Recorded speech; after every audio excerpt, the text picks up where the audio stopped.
The right things don't need sugar. ಸರಿಯಾದ ವಿಷಯಗಳಿಗೆ ಸಕ್ಕರೆ ಹಚ್ಚಬೇಕಾಗಿಲ್ಲ.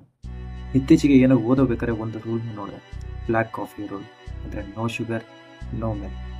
ಅಂದರೆ ಆಲ್ರೆಡಿ ಕಹಿಯಾಗಿರೋ ವಿಷಯಗಳಿಗೆ ಸಿಹಿನ ಮಿಕ್ಸ್ ಮಾಡೋದನ್ನು ಅಥವಾ ಹಚ್ಚೋದನ್ನು ಬಿಡಿ.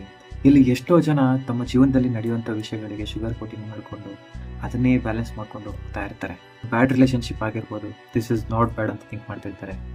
ಅದು ಒಂದು ಬ್ಯಾಡ್ ಜಾಬ್ ಆಗಿರ್ಬೋದು, ಅದಕ್ಕೆ ಬೆಟರ್ ಅಂತ ಯೋಚನೆ ಮಾಡ್ತಾ ಇರ್ತಾರೆ.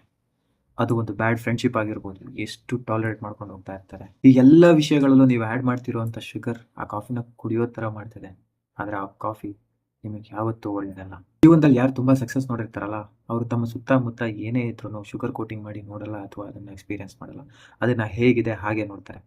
ಅಲ್ಲಿ ಶುಗರ್ ಕೋಟಿಂಗ್ ಮಾಡಬೇಕು ಅನಿಸಿದ್ರೆ ಅದನ್ನು ಅಲ್ಲಿಗೆ ಬಿಟ್ಬಿಡ್ತಾರೆ. ಇಷ್ಟೆಲ್ಲ ಕೇಳಿದ್ಮೇಲೆ ನನಗೆ ಅನ್ನಿಸ್ತು, ನಾನು ಕೂಡ ಜೀವನದಲ್ಲಿ ಎಷ್ಟನ್ನೆಲ್ಲ ಟಾಲರೇಟ್ ಮಾಡ್ಕೊತಾ ಬಂದಿದ್ದೀನಿ. ಎಷ್ಟೆಲ್ಲ ಫ್ರೆಂಡ್ಶಿಪ್ಗಳು ಕಾಂಪ್ಲಿಕೇಟೆಡ್ ಅನಿಸಿದ್ರು instead of calling them training, ನಾನು ಎಷ್ಟು ಶುಗರ್ನೆಸ್ನ ಆ್ಯಡ್ ಮಾಡ್ಕೊಂಡು ಬಂದಿದ್ದೀನಿ. ಮತ್ತು ಬಂದಿರೋವಂಥ ಸಿಚುವೇಶನ್ನ ಚಾಲೆಂಜಸ್ ಅಂತ ತಿಳ್ಕೊಳ್ಳೋದೇನೆ ನನಗೆ ಬಂದಿರೋ ರಾಂಗ್ ಟೈಮ್ ಇದು ಅಂತ ಜಡ್ಜ್ ಮಾಡ್ಕೊಂಡು ಕೂತಿದ್ದೀನಿ. ಇವಾಗ ಇದರಿಂದ ನನಗೆ ಅರ್ಥ ಆಗಿದ್ದೇನು ಅಂದರೆ, ನೀವು ಯಾವುದನ್ನ ಟಾಲರೇಟ್ ಮಾಡ್ತಾ ಇದ್ದೀರಾ ಅಲ್ಲಿ ಏನು ಸತ್ಯ ಇದೆ ಅಂತ ತಿಳ್ಕೊಳ್ಳಿ. ನೀವು ನಿಮಗೆ ಇಷ್ಟ ಆಗದೆ ಇರೋ ಜಾಗದಿಂದ just stand up and walk. ಯಾಕೆಂದರೆ the right things don't need sugar. ಸರಿಯಾದ ವಿಷಯಗಳಿಗೆ ಸಕ್ಕರೆ ಹಚ್ಚಬೇಕಾಗಿದೆ.